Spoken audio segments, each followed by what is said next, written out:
আজ জেনজির ভাষায় ৩৬ জুলাই এবং সরকারি তারিখ অনুযায়ী ৫ই আগস্ট জাতীয় গণ অভ্যুত্থান দিবস।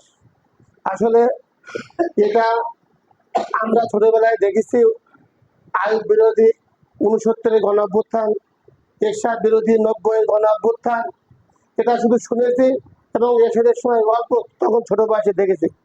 আর দেখলাম 2024 সালের 15ই জুলাই থেকে শুরু করে 5ই আগস্ট এই 36 দিন ছোট ছোট যুবক ছেলেমেয়েদের এই যে আন্দোলন, এই আন্দোলন প্রথম ছিল কোটা ভিত্তিক আন্দোলন।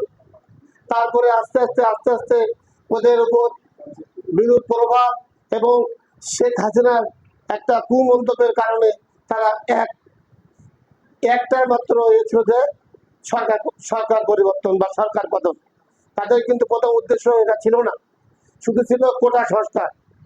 সরকার এই যে রাজাকার বা অন্যান্য কুভাষায় কথা বলার কারণে আজ তারা এক দফা নিতে বাধ্য হয়েছে।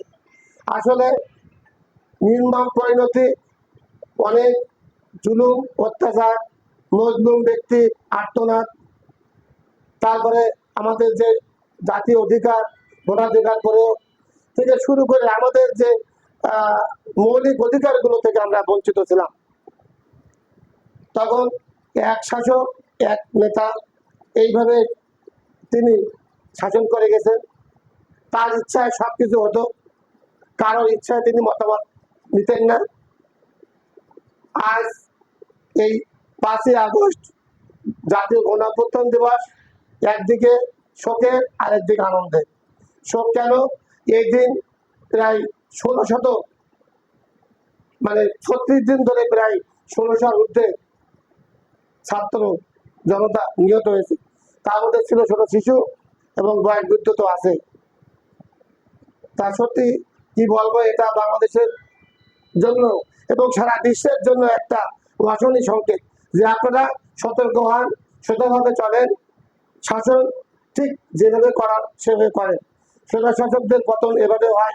কর্নেল গাদ্দাফি, তারপরে আপনার যারা যারা আছে ষোলো শাসক, তাদের কিন্তু পতন দেরি করে হয়েছে, তবে একদিন পতন হয়েছে।